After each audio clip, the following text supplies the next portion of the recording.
The next mainline update is on the horizon, and we have more information about what the additions will be. The update is 26, and the title is Old Blood. First things first though, DE have announced that players who log into the game within a certain amount of time, possibly 1 week after the update goes live, will receive former boosters and a legendary core to compensate for all the changes coming in the update, such as the Warframe Grendel. It will arrive with its alternate glut helmet, the Sumba Sayandana, and Grendel's signature heavy blade melee weapon, the Massateer. As for Grendel's abilities for those uninformed, the first ability is Feast. Grendel swallows enemies into the gut and they can be spat out by holding down the button, dealing toxic damage, and swallowing enemies will consume energy. Nourish consumes the swallowed enemies to provide a buff to nearby players. Currently there are 3 buffs, those being to armor, damage, and energy. Regurgitate shoots a consumed enemy outward, and the 4th ability Pulverize turns Grendel into a ball that players can control. Hitting enemies with a ball will send them flying, and if the player jumps and slams, it will knock down any nearby units. Grendel's passive improves its armor with each consumed enemy.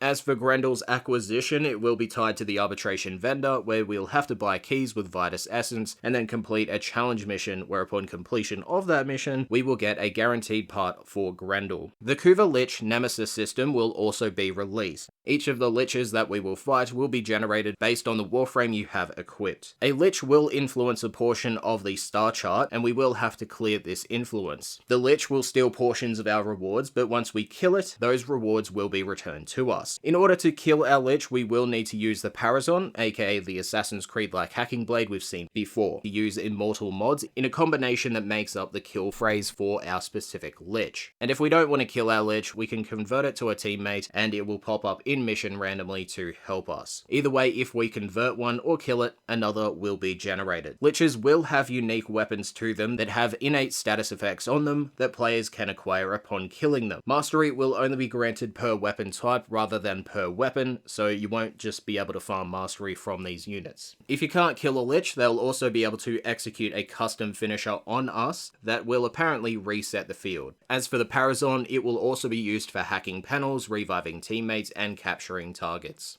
Melee 3.0 Phase 2 will be coming with the Old Blood, with streamlined stances and combos, the return of manual blocking and the melee state, and in regards to manual blocking, it has received an improved state, where it blocks all damage within the blocking cone. Each weapon will also be receiving its own improved blocking angles. Combo cancels via dodging and tactical dodgings will also be added, as well as a reworked combo counter that allows for improved and unique heavy attacks via the channeling key. Channeling will be removed in this update, and all the mods that affect channeling will now affect heavy attacks. Slam attacks will also be improved, and instead of ragdolling enemies, a slam will simply push the enemies back or knock them down. Slams can also be improved via the aforementioned heavy attack, which will also provide a lifted status effect to impacted enemies. This status effect suspends the enemies in air for a short duration, which is based on your combo counter. Weapon mastery rank restrictions will also be adjusted upon launch alongside weapon stats and range stats, but no definite information about the stat changes have been shared at this time. On screen is a current list of mods and DE's proposed changes for them, so if you want to read through all of that, make sure you do so. The Arsenal's UI will also be updated with UI elements, so we can swap to our Arsenal, K-Drives, Conclave, and Vehicles and Companions via tabs on the left-hand side rather than going into the menu. They've also shown us that Melee 3.0 Phase 2 will bring us more stats that are shown in the stat box. For a full breakdown of all of that, I have uploaded a video that covers the developer workshop on Melee 3.0 Phase 2, so if you do want to watch that, that is available on the channel. There's a card up on your screen, as well as in the description. They also talk about Phase 3 with the Tenno Rage mode.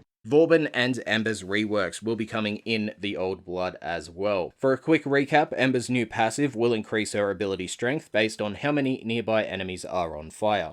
Ember's Fireball will remain the same. Ember's second ability, Accelerant, has been replaced with Immolation that acts as a protective armor. The ability has an indicator, and the level on the indicator will determine the amount of damage reduction the player receives. The meter needs to be managed by Ember's other abilities as well, so that it doesn't overload and waste your energy based on the last bit of information we received about it. Fire Blast remains the same, but it is no longer a duration-based ability, and it now strips armor. Inferno calls down a comet that impacts the ground, burning the impacted enemies. These burning enemies can also infect other units by going near them, as they have a little burning ring of fire around them. As for Vauban, for what we know, his passive will remain the same, but his first ability, Tesla, will be changed. Tesla is now Tesla Balls. This will allow players to cast a ball that follows the player around, and it will latch onto nearby enemies, shocking them. If the ability ends up getting held, multiple balls can be casted. Mine Layer has new tools. Sticky Ripline is the first. It pulls nearby enemies into a sticky ball. Now Grenade, when cast, shoots outwards in a ring, like a little machine gun thing. Boost Pad sends players forward at a faster rate, and Damage Amp increases the damage output of players when it is attached to them. The third ability is now Orbital Strike, that after throwing a beacon to a position, sends down a blast. As for the fourth ability, it is now a combination of Bastille and Vortex, as upon initial cast, the ability will be Bastille, like usual, suspending enemies within the cast upwards into the air, and once the duration has ended, it will convert into a Vortex, bringing all enemies inwards. The Vortex convert can also be done manually. Another addition in this update will be Titania Deluxe. It will be coming with a Gunblade skin and armor set as well, and DE previously have talked about changes to Titania's kit on a Devstream, so these changes may be coming as well. Overall animation streamlining, making all abilities upper body only cast except for Razor Wing, making it so you can spawn up to 4 more Razorflies if all tributes are active, so 1 per tribute, making it so Razorflies can now pick up tributes, and that the Thorns tribute now has damage reflected and damage reduced. A Tigress armor collection will also be made available for Kubrau and Kavat companions, as well as a new Kavat being added to the game, the Vasker. It will join the Plains of Eidolon as a conservation target at night. This Kavat will also be made available to players with its unique preset mods, being Vampiric Bite, that allows its attacks to bypass enemy armor and heal the player. The second preset mod will be Transfusion, which allows the Kavat to heal the player if they are in the bleed out state by sacrificing some of its own health.